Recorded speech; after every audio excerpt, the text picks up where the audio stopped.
નમસ્કાર કલમ યુદ્ધ સમાચારની સાથે હું છું આપની સાથે પાયલ બામભણિયા। તો જોઈએ આજના મહત્વના સમાચારમાં। શ્રી કૃષ્ણ મંદિરમાં શક્તિ ગરબા મહોત્સવ સમિતિ દ્વારા પતરાનું શેડનું લોકાર્પણ। શ્રી કૃષ્ણ મંદિરે માં શક્તિ ગરબા મહોત્સવ સમિતિના સૌજન્યથી 6 લાખ રૂપિયાના ખર્ચે શેડ બનાવી લોકાર્પણ કરવામાં આવ્યું। માં શક્તિ ગરબા મહોત્સવ સમિતિ દ્વારા ઇતર આવક ઊભી કરી જંબુસરની શાળાઓમાં ચોપડાનું વિતરણ થયું। બીજા વર્ષે જે બાળકોના માતા પિતા ન હોય તેમને શૈક્ષણિક કીટ અને એક જોડ કપડાનું વિતરણ કરવામાં આવ્યું। ત્યાર પછીની બચેલી રકમ વ્યાજ સાથે બીજા 3 ધાર્મિક સ્થળોમાં આપવાનું નક્કી કરેલ છે તેમ શ્રી મનોજભાઈ રાણાએ જણાવ્યું હતું। આ પ્રસંગે ગાયત્રીનગર સોસાયટીના સદસ્યોએ માં શક્તિ ગરબા મહોત્સવ સમિતિના સદસ્યોનું સ્વાગત કર્યું હતું તથા શ્રી હર્ષદભાઈ જાદવે આભાર માન્યો હતો। કલમ યુદ્ધ સમાચાર સુરત।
નમસ્કાર।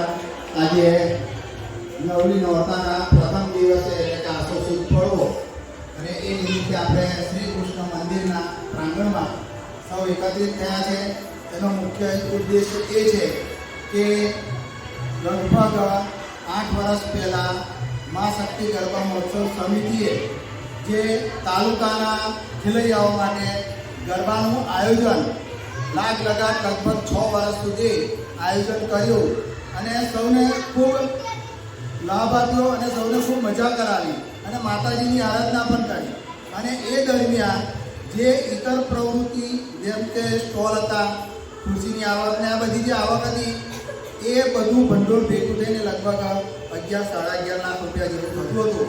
તો એમાંથી જ્યારે ગરબા આયોજન બંધ કરવામાં આવ્યું તો એ જે શિલ્લક હતી એ શિલ્લકમાંથી તાલુકાની જે શહેરની જે શાળાઓ છે શાળાઓમાં બાળકોને ચોપડાનું વિતરણ કરવામાં આવ્યું। ત્યાર પછી બીજા વર્ષે બીજા બાળકોને શૈક્ષણિક કીટ અને એક જોડી કપડાં આ રીતે પણ દાન આપવામાં આવ્યું। અને ત્યાર પછી જે ભંડોળ વધ્યું એ 5 લાખ રૂપિયા વધ્યા એની વ્યાજ પેટે આવક થઈ અને લગભગ 8 લાખ રૂપિયા જેવા ભેગા થયા।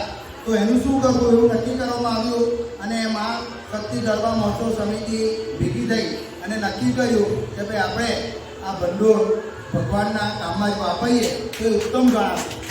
તો અહીંયા ગાયત્રી સોસાયટીમાં શ્રી કૃષ્ણ મંદિર આવેલું છે ત્યાં લગભગ આ જે શેડ બનાવવામાં આવેલો છે એ 6 લાખ રૂપિયા આ માં શક્તિ ગરબા મહોત્સવ સમિતિએ 6 લાખ રૂપિયાનો આ શેડ માટેનું દાન આપવામાં આવેલું છે।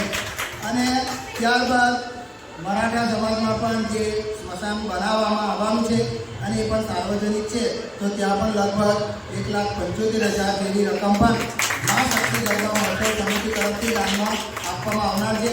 અને ત્યાર પછી પિશાચ મહાદેવ શ્રી રંગ અવધૂત મહારાજનું મંદિર છે ત્યાં પણ યથાશક્તિ જે ભંડોળ આપવાનું છે તે પણ આપવાનું નક્કી કરવામાં આવ્યું છે। અને પઠાણી ભાગોળ મહાકાળી માતાનું મંદિર આવેલું છે ત્યાં પણ જરૂર હોય ત્યાં પણ યથાયોગ્ય દાન આપવાનું નક્કી કરવામાં આવેલું છે। આમ સમગ્ર જે દાનની રકમ છે એ દાનની રકમ અહીંયા પૂર્ણ કરવામાં આવે છે જેથી કોઈને પણ એવી ગેરસમજ ઊભી ન થાય કે આ ભંડોળ ક્યાં ગયું। આ ભંડોળ ભગવાને મોકલેલું અને ભગવાનના ચરણોમાં જ પાછું અમે અર્પણ કર્યું છે। અને ભગવાન સૌને બુદ્ધિ શક્તિ આપે અને નવરાત્રિમાં 9 દિવસ ખૂબ આનંદથી માતાજીના નોરતા કરવાની પણ શક્તિ આપે એવી આજે હું માતાના ચરણોમાં પ્રાર્થના કરું છું.